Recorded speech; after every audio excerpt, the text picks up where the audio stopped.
of Low Carb with the Cars cooking show, and today I actually will be cooking something instead of baking something, and it's all from my cookbook, Quick and Simple Low Carb Recipes, and this is actually found in digital copy on my site, Low Carb with the Cars, CARRS.com. My whole system here at the stove, we're going to be making my extra crispy keto chicken strips, and this is found on page 42 of the hard copy book and the digital book. Now, it has 2 pages to the recipe because the first part of the recipe I tell you about the breading, and then the second part of the recipe I explain to you about heating up the oil and letting them sit and whatnot, so you actually get the best chicken strips and the breading won't fall off of it. They're very, very good. They remind me of ones that you'll get at a restaurant. They're very, very crunchy, and we're going to be using pork rinds, plain pork rinds, for the breading. They have a kind of panko breadcrumb kind of consistency. Get started. It's going to take a minute. I have a couple of them pre-breaded because my tip is to go ahead and bread them up, let them sit for a minute so it soaks up and adheres to the chicken better and doesn't fall all off in your pan. All right. And the first thing is I have a big gallon Ziploc bag, and I went ahead and put my chicken tenders in it. Now, you'll want to get chicken tenders so they're thin enough. You do not want big old thick chicken breasts. If you have big old thick chicken breasts, then you want to slide them lengthwise so they're thinner. Another one would be to put them, on some between parchment paper and pound them thinner, because the idea here is that you want them to be crispy and, chicken strips, right? And you also want to make sure that in the 3 minutes each side that it cooks, because you don't want to do any longer. All right, so I got my big gallon Ziploc bag, and I put in my almond flour, 3/4 cup to 1/4 cup of finely ground almond flour. And to it, you can add salt and pepper. I actually added in my seasoning salt. This is my homemade recipe of seasoning salt, which you can find in my group. If you haven't joined my group yet, join my group, Low Carb with the Cars community, and I post these recipes in the files. So I shook all these up in the gallon bag. I also have my pork rinds, which I just get this kind. Mission chicharrones, make sure you get the plain. I've tried the ones that are flavored like a picante flavor, which are a little bit spicy. I've tried those before, but for some reason the extra spices in it makes it to where it doesn't cook up right. Sometimes it works, sometimes it doesn't. But the plain ones always work. So get the plain ones and smash them all up. Like I said, I had these in there. I already have my pork rinds crushed in a shallow bowl. I have my 2 eggs whisked, and then I didn't add any water. I didn't add any milk or anything. I added just a tiny bit of water, and that helps get them a little bit more of a thinner consistency. All right, so I'll show you how I bread it, and then we'll go forward because I have a couple of breaded already. All right, so I want to make sure it's really good and coated with the almond flour. Hope you guys can see this good.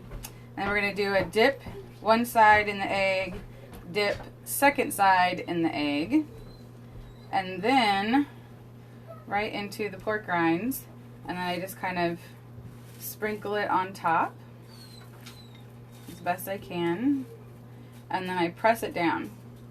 Just gently press it down. You want to make sure that they adhere really well. Now, these pork rinds I smashed up with my mallet. You see my mallet here?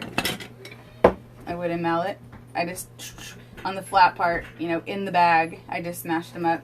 You could also alternately use a rolling pin. I've also tried them in the food processor. The food processor makes them super, super fine.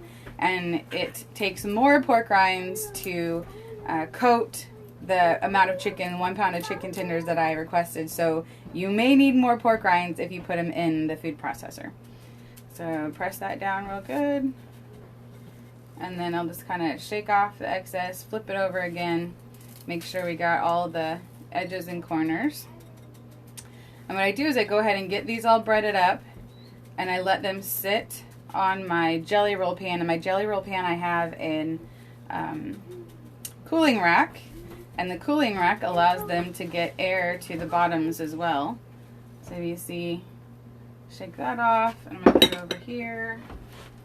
And then you see these I've already pre-breaded, and it's really nice, and so it's like really adhered to it very well. Now, one thing with cooking these chicken strips is you want to make sure that your oil is already heated up to the proper temperature.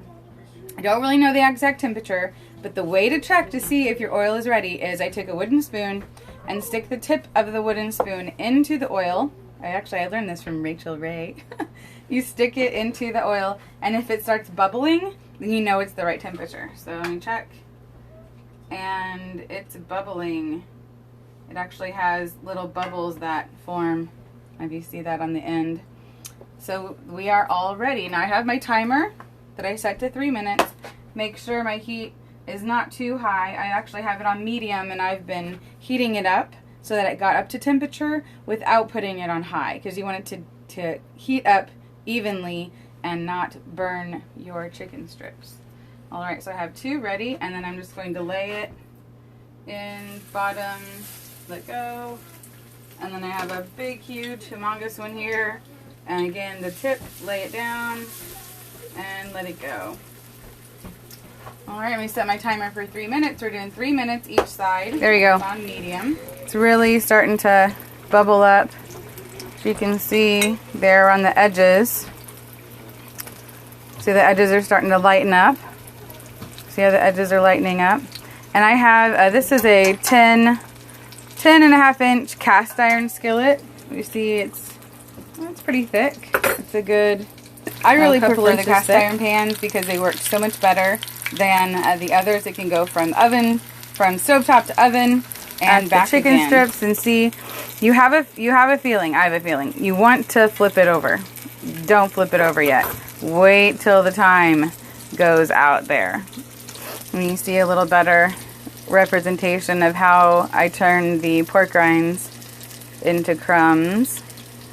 And then I have my eggs, which I whisked up with just a little bit of water. And then you can see here the almond flour. Now if you did almond flour, egg, and then almond flour again, you could, but like I was saying is that it burns really easy. 1 minute and 22 seconds to go. Again, I was showing you is on page 42 of my cookbook, my extra crispy keto chicken strips. It's also available on my blog, lowcarbwiththecars.com, and I have my full color pictures, and I give you all your tips and everything. And see here, all of them. You got chicken, salmon, chicken, lots of chicken. You do a lot of chicken dishes, and every single one has a full color picture that I've taken because I've tested every single one of these recipes.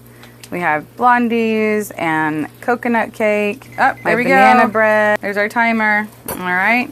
Now we're going to flip them over. Now what I'm going to do is I'm going to grab the bottom very tenderly and just slowly flip it over.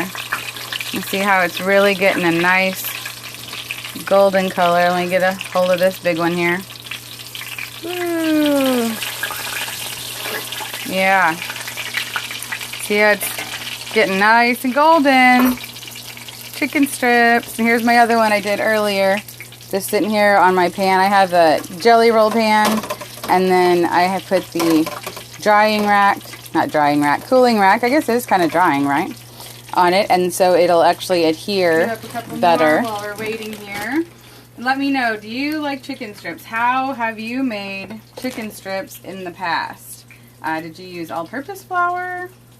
You know, I actually need to have gluten-free, and I don't have the option of using breadcrumbs or I believe lavish bread is the one that my friend Nikki uses. I can't have that. That has wheat in it, and wheat causes me problems. I actually found out by cutting out wheat that it improved my sinuses. I didn't have sinus issues anymore. I used to have sinus issues all the time and take medicine for it all the time. Excedrin sinus, I'd have to rotate through it. So I went gluten-free, and that actually reduced my inflammation. I don't have the big bloaty belly anymore from eating wheat, which I haven't for almost 6 years now. I've been off of wheat and been gluten-free. And a lot of the keto recipes are gluten-free anyway, so it's easier that way to stick to keto and low carb. Let's get this set over here. We got 1.5 minutes left on our strips. I'm just going to finish breading these up since we're waiting on the ones in the pan. Now, I'm already starting to run out of my pork rinds, which you'll find that may happen. So get to 2 bags instead of 1 so that you have enough of the, oh, it's all split. It's going all over the place. Alright. It happens. Remember, we kind of press down on the pork rinds onto the egg washed, almond flour dipped chicken strips. I have the rest of my strips laying over here. Looks like we got about 30 seconds left. I actually have another pan that has some paper towels so that they can drain. Excuse me, get the, there we go. Paper towels so they can drain here. And then, oh, there's my timer. Alright, let's get these babies out. Now you can tell this smaller one is definitely done. This larger one, I make sure it's done. Sometimes with the larger ones you'll get a thick place and then it won't cook all the way, so you want to make sure to cut through it just in case. I know with this timing works perfect with the tenders. See the little tenders size? Oh, it's about maybe 4 or 5 inches long. You can see here. And then what I'm going to do, I will give a cut through. Let's get this guy go in there. Get him out. And I'm going to put 2 more in. If you didn't see the first part, now I just lay it in side and just slowly let it go. And these are the ones that have been sitting for a little bit, and let it go. Restart my timer and do that. These are great for make ahead. I have actually made a double batch of these, and then I had them throughout the week for lunches. It comes together really, really good. Super easy, you guys. Almond flour and pork rinds and an egg. That's super quick. Here we go. And check this out. You see how the topping has stuck to it very well. And they're very crisp. Very, very good. They definitely remind me of ones you get at the restaurant.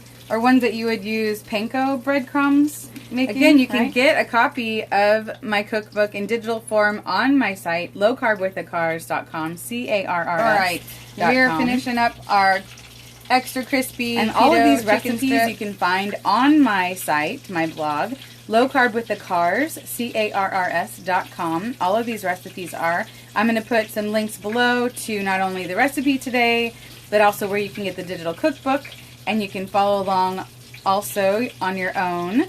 Go and get it printed out if you want to have the hard copy book. And yes, thank you so much everyone for sharing and liking. Thank you so much.